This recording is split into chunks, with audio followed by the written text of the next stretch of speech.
Fairness, matamis. Charat. Ba't lasang mushroom? Ba't parang may Clorox?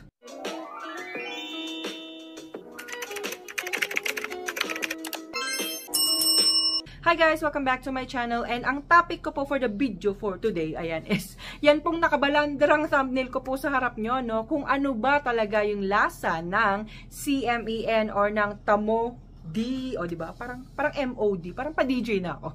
If you guys are ready, let's go sa go. So sis, dahil nandito ka sa video na to, malamang sa malamang, diba? Curious ka kung ano ba talaga yung lasa ng CMEN or ng Tamo D, ayan.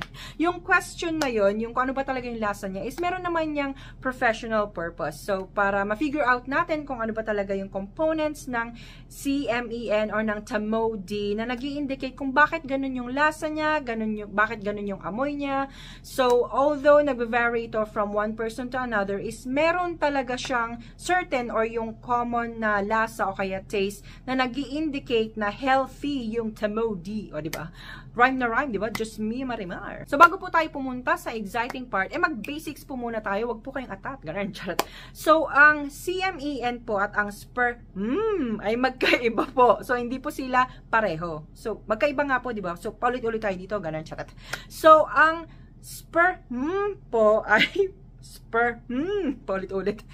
Parte lamang po yan ng CMEN. So, ayun na po. Tapos na po yung video. Please like and subscribe. Charot. So, it all starts po doon sa SPR, na pinoproduce po ni TES na ini-store niya po or ini-imbak niya doon sa epididymis. So, yung epididymis po, yan po yung reservoir or yung imbakan po doon sa likod ng testicles. So, galing po doon sa reservoir is magta-travel po ngayon si SPR pa-upstream or pataas po through the vas deferens. Pero habang nagta-travel po si SPR, is makaka-encounter po siya ng steep na hills o kaya yung mabundok o kaya yung matarik. Tapos marirealize ni SPR na parang, ay wait, may wait lang. Hindi ko kaya rito, hindi ko kayang akyatin, ganun. So, dito po ngayon papasok yung mga tropa peeps, yung mga dabarkads ni SPR.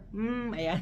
Galing po yung mga yun doon sa other parts ng reproductive system, gaya po ng seminal vesicles, prostate, at saka ng bulbourethral glands. Parang ang sign ng topic na to, di ba?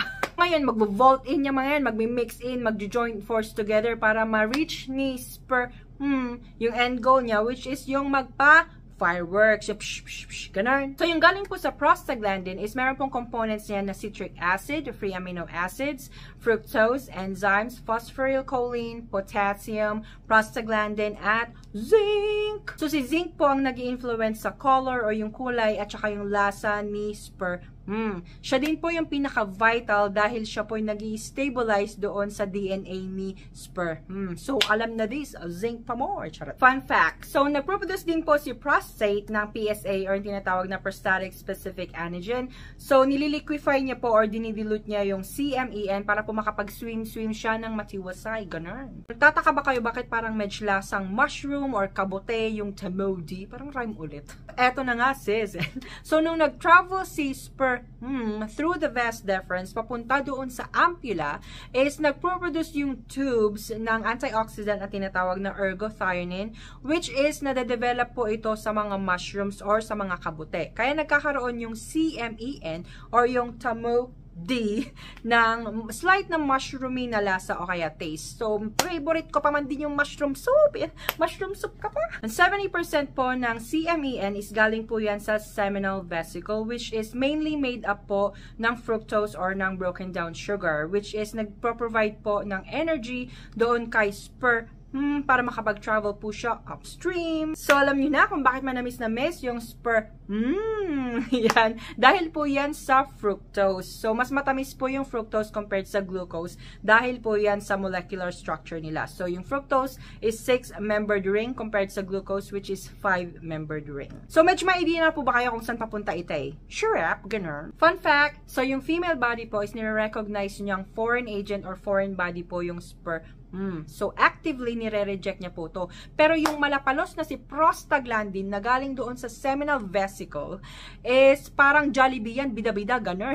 So, tumutulong po siya para ma-sneak in or maitakas papasok yung sperm nang hindi na-detect. Itong nang-postulan din niya. Taka ba kayo, bakit parang amoy bleach, Zorox, Clorox? Ano yun, parang may naglalaba, ganun? Nangangami po siyang bleach, Clorox, Zonrox dahil po ito sa pH level niya, which is alkaline or alkalotic. So, kapag balanced po yung pH level niya, is nangangamoy ammonia po siya or kaya bleach, which is yung normal smell niya. Tubourethral gland naman po, pag sexually aroused, is nagsisecrete po yan ng mucus. So, nililubricate niya po yung head or yung tip or yung ulo ni Junior.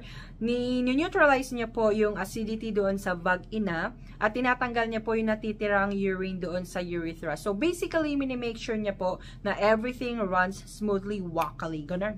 Fun fact, so yung mga secretions galing dito sa gland na to is referred to as pre-cum. So, meaning wala po siyang kasamang sperm. Pero, if recently, nagpa-fireworks ka, diba? So, nagpa-fireworks ka, meaning merong kasamang sperm.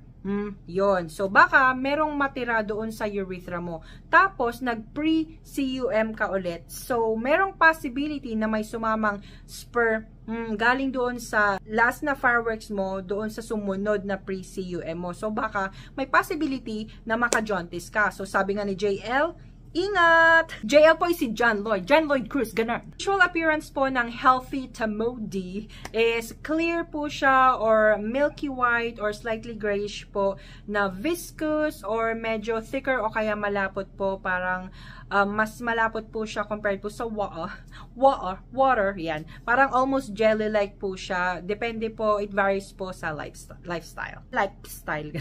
Fun fact, ang typical male po is kaya pong mag-produce ng between 2 ml to 6 ml po ng CMEN every time po nang fireworks sila. Magbabago ba yung lasa ng CMEN or ng Tamo D? Depende sa kinakain mo. So, narinig nyo na siguro yung about sa pagkain ng pineapple na magiging masharap daw yung lasa ng CMEN or ng Tamo D pag kumain ka neto. Although wala pong conclusive scientific evidence regarding dito, since meron pong strong taste at saka smell ang pineapple, naapektuhan po yung taste and smell ng CMEN dahil po doon sa breakdown ng enzymes at saka ng protein po doon sa food. Pero it's highly subjective po kasi nagve-vary po yung taste natin sa food. So, it's logical po na nagve-vary din yung taste ng CMEN. So, paano naman kapag naka-face-to-face ka ng CMEN or ng Tamo D na medyo foul-smelling o kaya mabaho at medyo hindi pasok sa panlasang Pinoy?